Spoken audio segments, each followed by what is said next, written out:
La medicina solar. Introducción.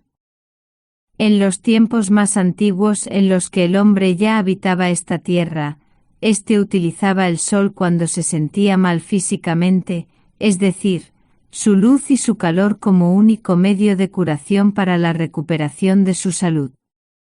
Colocaban a sus enfermos al sol, destapando aquellas partes del cuerpo en las cuales el enfermo sentía algún tipo de debilidad, malestar o dolor, y en poco tiempo el enfermo notaba mejora. Si el enfermo padecía del estómago, entonces, después de haber sido expuesta dicha parte al sol, tenía que beber agua pura de una fuente, que a la vez había estado expuesta al sol, y pronto se empezaba a sentir mejor. De todas maneras, los primeros habitantes de la tierra no bebían agua que no hubiera estado expuesta al sol durante un plazo de tiempo mínimo, de acuerdo a la posibilidad. Fuentes profundas y cubiertas les eran desconocidas, y de un manantial donde la luz solar no tenía posibilidad de entrar, nadie bebía agua, pues también ellos sabían y también veían bien que en tal agua se encontraban seres, a veces incluso malignos. No tomaban de estas aguas hasta que estos seres eran ahuyentados por la luz solar. Ved, en lo hasta ahora mencionado se encuentra una profunda verdad, pues la luz solar lleva, tal como os la podéis imaginar con facilidad, espíritus más puros. Estos espíritus tienen una gran familiaridad con las partes substanciales del alma del hombre. Si con la intervención de tales espíritus puros se le aporta un seguro reforzamiento al alma, entonces el alma, fortalecida, es capaz de combatir con facilidad y rapidez cualquier tipo de debilidad ocasionada, porque la salud del cuerpo depende única y exclusivamente de un alma suficientemente fuerte. Siempre donde aparezca cualquier debilidad en el alma, es decir, en sus partes substanciales, y el alma misma no pueda, siguiendo un camino ordenado, procurarse una fortaleza en las partes debilitadas, se dirige entonces a su propio espíritu nervioso y extrae de éste lo que le falta a ella.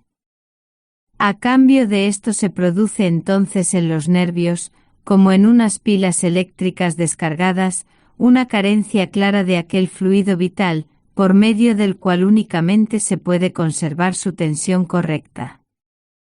Los nervios, debido a esto, hambrientos, succionan un alimento todavía poco puro de la sangre, y cuando esto sucede se produce de manera muy normal un proceso de vida contrario a la naturaleza de la carne. Como consecuencia de esto pueden surgir múltiples enfermedades según la parte del alma que se haya debilitado. Pero como que en los espíritus del sol, puros o evolucionados, se encuentran todas aquellas sustancias del alma de las que consiste el alma misma, es fácil para esa extraer de ellas aquello que desapareció y que era necesario para mantener su fortaleza. De esta manera vuelve a reconstruirse el antiguo orden, en su espíritu nervioso, y se restablece en los nervios y en la sangre la tensión vital correcta y natural. Precisamente por este motivo y además en numerosos sentidos la verdadera homeopatía es preferible a la alopatía. A través de la homeopatía se aporta lo espiritual al alma, aquello que le es familiar a ésta, y el alma misma se convierte en el médico de su cuerpo, en caso de haber absorbido algo externo que la haya debilitado. En la alopatía, en cambio, el cuerpo es obligado a volverse primero el médico de su alma. Así, únicamente en cuanto ésta se haya curado a través de un gran sufrimiento del cuerpo, podrá comenzar retrospectivamente con la recuperación del mismo, cosa que es, sin duda, el camino menos adecuado para la recuperación de la plena salud corporal. Es fácil, pues, ver lo larga y difícil que es la reconvalescencia del cuerpo y del alma. Por lo tanto, según esto, la homeopatía es un correcto método de curación. Sin embargo, cabe mencionar y distinguir entre las dos homeopatías existentes, primeramente una especial, elaborada por Hahnemann, que evidentemente en cuanto a su éxito es insegura, pues un médico hábil no siempre es capaz de reconocer con certeza dónde y qué partes del alma están debilitadas. Debido a esto, él no puede emplear y activar lo verdaderamente específico del alma. Un médico renacido en el espíritu sí puede hacerlo, pero para un médico que aún no ha renacido del todo o, como suele ser en la mayoría de los casos, ni siquiera ha empezado a renacer, es difícil o incluso imposible. Por este motivo es preciso fijarse más en la homeopatía de la segunda clase, a la que yo denomino homeopatía general, para diferenciarla de la primera. Con esta ningún médico, incluso uno de poca habilidad, puede fallar. Precisamente este tipo de homeopatía trata de lo que yo os anuncié anticipadamente el 16 de julio de 1851 sobre la fuerza curativa de los rayos solares. Como es de esperar, os plantearé ahora la siguiente pregunta: ¿cómo es posible tal cosa? Un caso os lo he mencionado al principio. Este caso es, o mejor dicho, sería suficiente, si las personas actualmente tuvieran en cuenta la forma de vivir que antiguamente se desarrollaba. Para la actual forma de vivir, en la que el alma más bien es privada que nutrida de algunas partes a causa de la alimentación artificial, siendo esta además pésima, la utilización de la luz solar, como lo hacían antiguamente, sería demasiado pobre.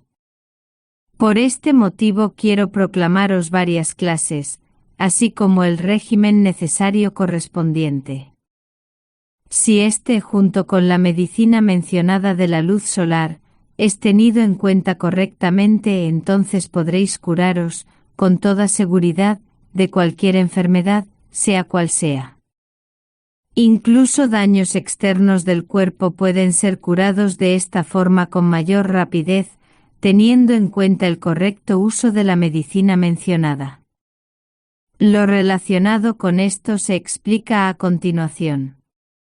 Queremos hablar de las especiales formas en las que la materia salud de la luz solar es unida con facilidad a cualquier sutil material, y su empleo en casos de enfermedad corrientes. El hecho de que la materia de la luz solar se una con materias de todo tipo es accesible a todos. Tan solo se ha de echar una mirada a una pradera. Si la primera plantita es cogida, olfateada y comida, tanto el olor como el gusto dirán: provenimos de la luz y del calor del sol. En un vidrio expuesto algún tiempo al sol, aparecerán diversos colores en su superficie exterior. ¿Por qué no, pues, en su superficie interior? Porque la interior no está expuesta al primer ataque de los rayos solares. Colocad una planta con flor en un sótano oscuro.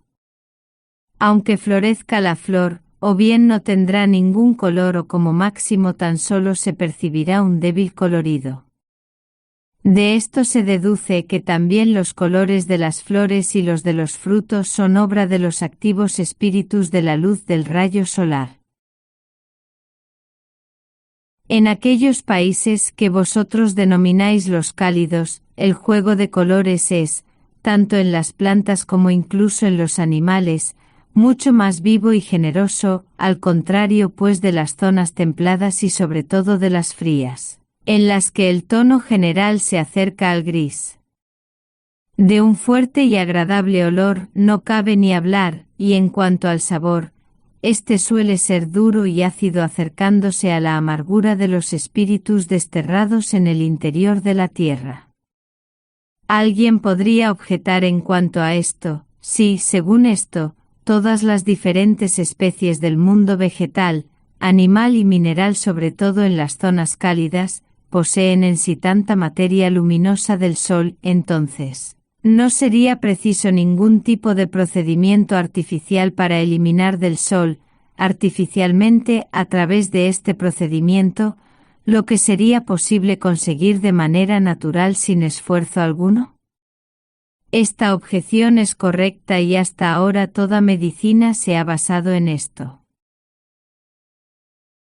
Cualquiera que utilice algún tipo de hierbas medicinales notará con seguridad algún efecto, pero ninguna hierba está constituida de manera que pueda absorber la materia luminosa, salud del sol, así como así.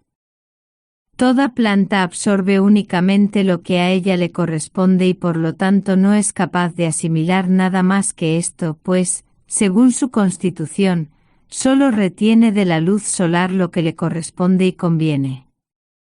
Si un médico en un alma enferma pudiera investigar con exactitud qué esencias vitales se han debilitado o incluso cuáles faltan y además conociera la hierbecita provista de estos elementos vitales, entonces podría devolver de esta manera, con toda seguridad al alma enferma, o lo que es lo mismo, a una persona enferma, la plena salud.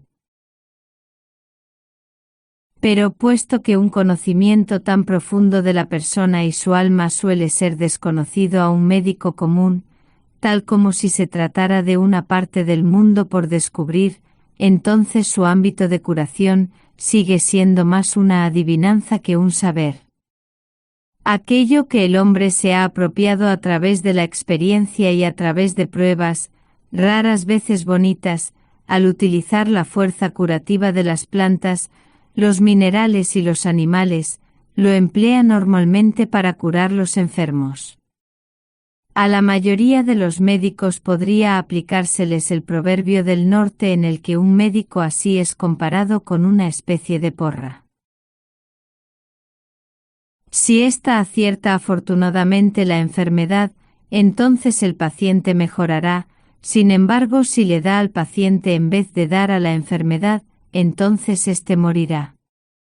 Aquí no se trata de la práctica de antiguas experiencias o de nuevos experimentos para la curación del hombre, sino de un arcano que, mientras lo permita la máquina del cuerpo, sea capaz de volver a revivir la humanidad enferma. De la misma manera que la luz de la primavera revive las plantas y animales, suponiendo que el organismo sea proclive a tal revivir.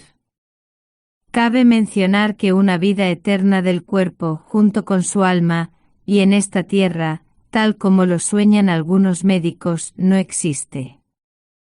Pero con la posibilidad del hombre de prorrogar su vida en relación con mi orden establecido, éste puede llegar a una elevada edad con una salud muy buena si tiene en cuenta el régimen adecuado y además el correcto empleo del arcano. Puesto que necesariamente hemos anticipado esto, y gracias a estas explicaciones, todos podemos comprender cómo las diferentes esencias de la vida de los rayos solares están conectadas con la naturaleza. Ahora pasamos a la forma de tal mecanismo receptor de rayos solares. Fuente: la fuerza curativa del Sol, recibido por Jacob Lourbet.